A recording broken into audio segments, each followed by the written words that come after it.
Hello, guys. Hello, everyone. Welcome to another episode of the Freelance Podcast. Just watched a very Arsenal performance. Actually, Mikel Ateta's team is a lot of things that sometimes I think we miss. Or those of us who support Arsenal, and definitely those who don't support Arsenal.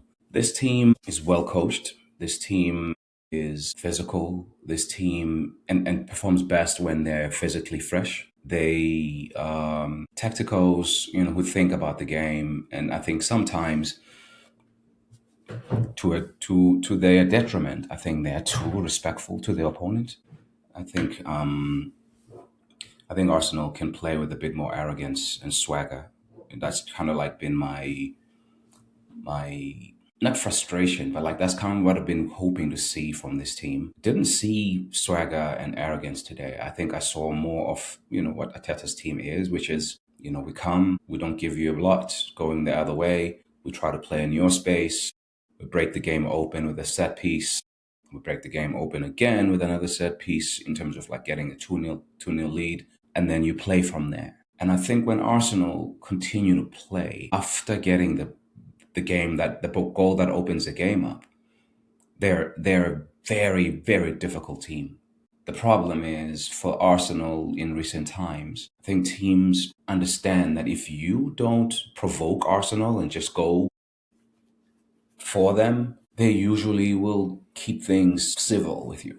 They're not going to force the issue with you and try to annihilate you. Teams understand. I just listened to the Leeds coach. He said something that I think it's not going to be breaking news to anybody, but it's so refreshing to hear an opponent coach. Of course, after conceding 4-0, you have to kind of admit to certain things. But Daniel Farka was saying that from having to chase the game when they went 2-0 down, they then had to go to a back four and kind of add more offensive players. And by doing that, it allowed our attacking players space to play into, which then you see the goal for Gyökeres and you see the goal for Jesus. And Odegaard starts to look a little bit nice because he comes on late in the game. This is just me just sharing here an overview of kind of like my thoughts on Arsenal, because especially when I try not to record usually straight after the game. I'm recording now about an hour or so after the game. Half time into the Chelsea game, Chelsea 2-1 down. I usually will record a day after the game, sometimes two, because I'd like to rewatch an Arsenal game before reacting to it. However, today I'm going straight in because I missed an opportunity to record behind the Champions League games and whatnot. But I'll tie a few things around the Champions League game in this episode. So with that out the way, I just want to say this performance is not very different from what we've been seeing from Arsenal. The result is different. The ball went in, and I'm trying to not get too far carried away about my feelings about this win. And I'm very happy about the win, don't get me wrong. But I can't remember too many things that Arsenal did in that first half outside of getting some really good chances, by the way, from corners. Leeds could not have solutions. I remember even one that didn't go in where Noni plays it deep to the back post and Gyökeres heads it back across. Gyökeres could have probably done better when he was played through. But we're not a team that's sexy. Okay, I'm just going to close the whole my overview on Arsenal, because those of you who've listened to me many times before, you know how I feel about this team. I've accepted now that Arsenal is not going to be swashbuckling, sexy football Arsenal under Ateta, at least maybe until we win something. And then maybe when he starts winning, he does kind of ease up a little bit with the science and forensic way of doing football. But right now, what he's doing works. And I said it last week after my frustrated watch of the Manchester United game. Ateta's coaching and coaching template and football blueprint, it works. It will give you proximity to good results and gives you proximity to good trophies and things like that. But to get over the line, that's where I think, because the closer you get to finishing at the top, the higher level of coaching, the higher level of talent you're going to face. And I am yet to see us get over the line with him, except for when we had, again, the one time we did get over the line, we had some heroic performances from Aubameyang. right, in the semi-final and the final of the FA Cup that year we won it. And Pepe became a 72 million pound player for a couple of those games. So I'm accepting as an Arsenal fan that Arsenal are not going to be, a team that pleases people, Arsenal fans and everyone else alike, in terms of how sexy they look to the eye. It's not pretty football. We have pretty players who would probably play pretty football with a different manager. But the manager we have is a lab man, he's a scientist, and he's big on getting probabilities, working the probabilities, working the inches. So that's what we have, and that's his gift. Let's see if it gets him over the line. I hope it does, because I want anyone who works for Arsenal or who's for Arsenal to win.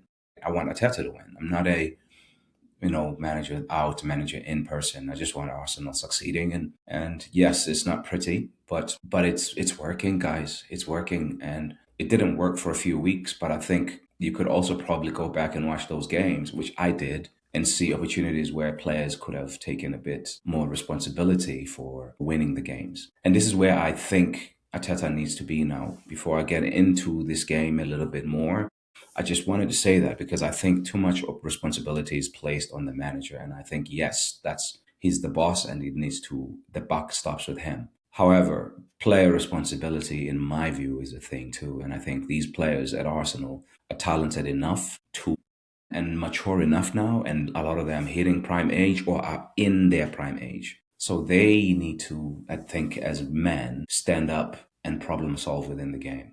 The manager can do what he can, but he's not the one on the field playing the game. So at this point, I'm not interested in people saying Ateta needs to let the handbrake off, even though, yes, he can always get better at that, deciding when to get out of the way and let the players lead, especially in game situations. But I think it's too much of an easy way out for the players, for me, to just focus on the manager. I think this manager is somebody who I enjoy listening to talk about football. He's usually very honest in his assessment of games. Even though I don't agree with, some of the stuff he says, I think he's being genuinely honest and not trying to play games. And I also think, just as much as I may not always agree with his decisions around lineups or, setups, I think he is doing a good job. He's doing an incredibly good job, considering this is his first time ever leading a professional outfit. And he has done wonders for this football club.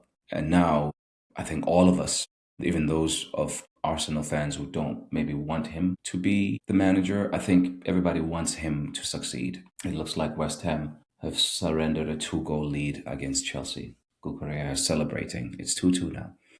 So Arsenal need to figure out a way, and today was a step, and I liked that Ateta responded first in his press conferences with confidence and positivity. And then coming to this game, I was hoping to see something different, a 4-4-2 or a 3-5-2.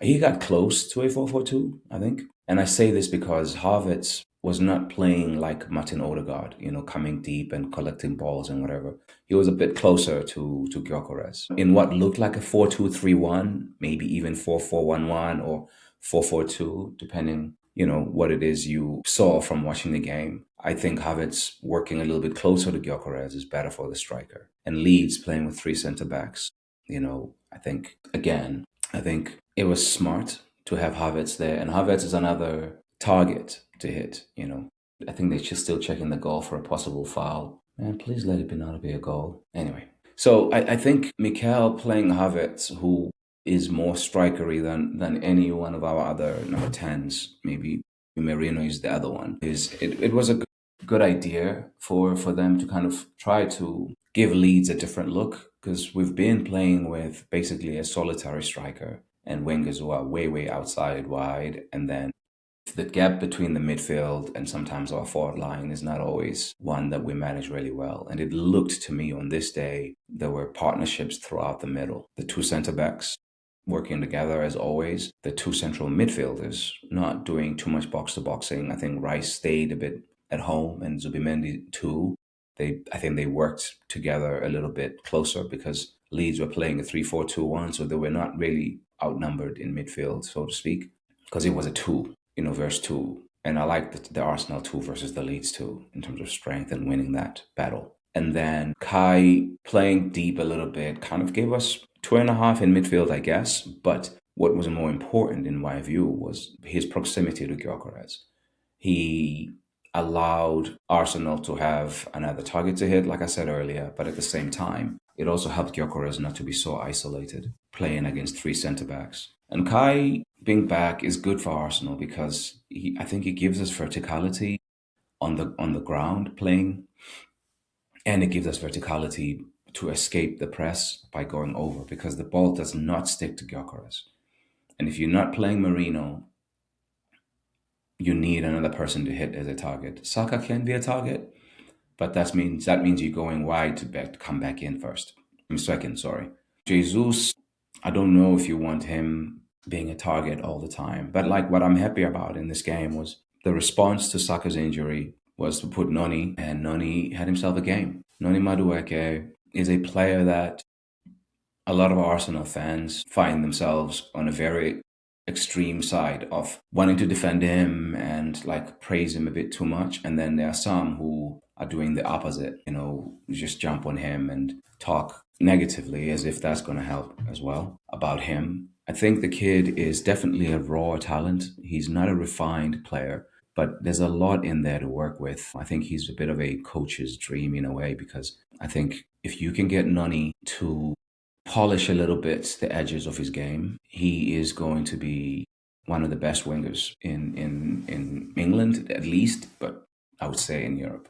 He has the potential physically. He has the physical tools to be one of the better wingers in all of Europe. Has what in the early stages of seeing and hearing things about him is that he's willing to be coached. I didn't know him from an attitude side. I thought maybe he might be a bit of a Wilfred Zaha initially because of the style of play and his kind of like one-on-one dual monster type play, right? He is a one-on-one dual monster, and I think Arsenal needs one of those, to be honest, because there's too many shy guys or too many guys who are happy to pass the ball to the next player. And so because of that, I'm never going to go too hard on this kid, even when he has an inconsistent performance in the same day. Like he can do, some people are saying he can do something great and horrible within 3 seconds, But for me, I'm choosing to focus on this player for now, on the things that he gives, rather than the things that he can't give. He gives you verticality, he gives you penetration, he creates panic for defenders, and he changes pictures. Arsenal plays a lot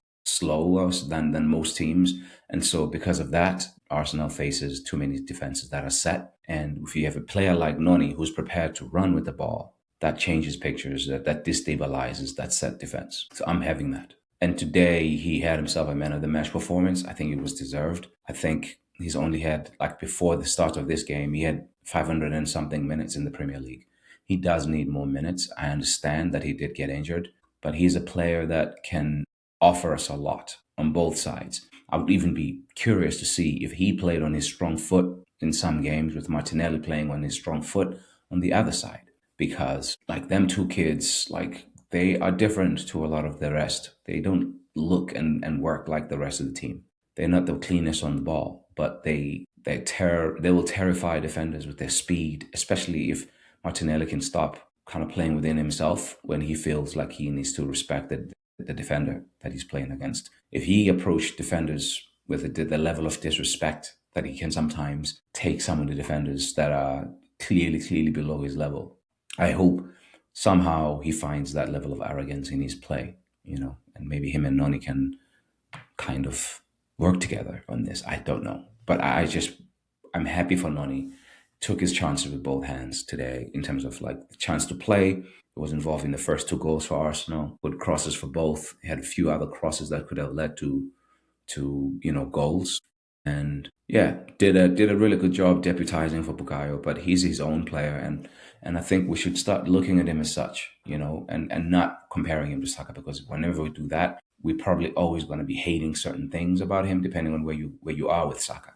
If you think Saka is a great player, which a lot of Arsenal do, I think Noni then is going to always be falling short. But if you can find a way to look at him for what he gives, I think Noni is going to be a very good player for this club, especially if he continues to develop.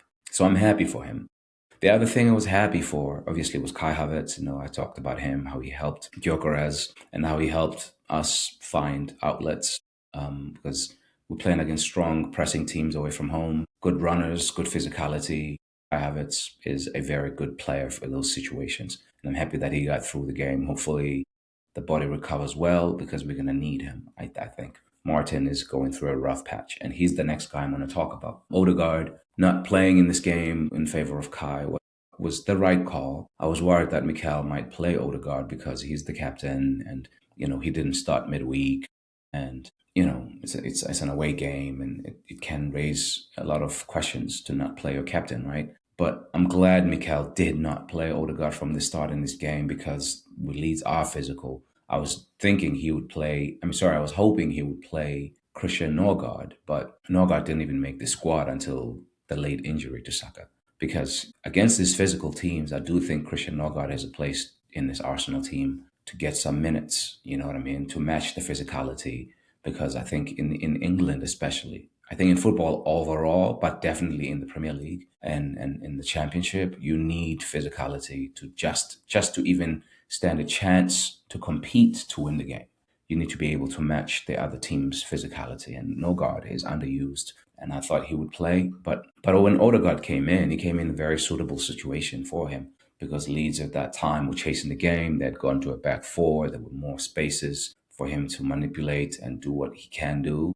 He gets himself an assist. Good for him. But I hope we can keep finding little cameo things for him. Like, I know he started and played 57 and 58 in the previous couple of Premier League games, but him coming on with the game being pretty much won, I think he needs more minutes in those situations to build his own confidence because the guy his confidence seems to be fluctuating. And that's what it looks like to me. And I think he needs to play a bit higher at this point in the season. I don't think playing Odegaard the way I know Ateta was asked about this in the pre-match conference, that, is Odegaard stepping deep as a result of instruction or a result of other people not doing their job, so he needs to go in and help? And Ateta was, no, I prefer it when he's going more further forward. But at the same time, Ateta said, that's in his nature. And so, Ateta chooses to respect the player's autonomy and kind of give the player the freedom to make the reads, which kind of, I think, doesn't go with what most Arsenal fans that I talk to believe about Ateta being, including myself, about Ateta being a controlling manager, right? Like, he wants players to be instructed to the T. And so, like, when we see things on the pitch, the first thing we go to is that's instruction. It was interesting, actually, because I didn't think Ateta would answer that question. And definitely, I didn't think he would answer it that way. That, no, it's Odegaard's nature to go deep and do the things that he does. So I think Odegaard, needs to sometimes let other people have the ball and stay away and get out of the way and stay there doing number 10 things, if he is the number 10. I do like him in build-up, but if you have Rice and Zubimendi in the same space, I prefer, actually, of the three of them, if I'm going to choose who I want in the final third, Declan Rice, Odegaard, and Zubimendi, I'd rather Martin Odegaard be the most advanced of the three. But they've been MacGyvering and doing, kind of like a collaboration thing, sharing minutes on who's the attacking third, who's doing the middle third, and who's doing the first phase build up third. So I'm happy for Odegaard. I'm happy that he got to play in kind of, less pressure minutes and be able to play offensive football that we can enjoy and create a goal for Gabriel Jesus, who did well himself to get the goal. But Martinelli coming on, playing on the right wing, he's probably going to end up playing more on the right wing. Hopefully that means 4 minutes for both Martinelli behind or sharing with Noni on the right wing, and minutes for Eze, hopefully sharing the responsibility on the left wing with Leo.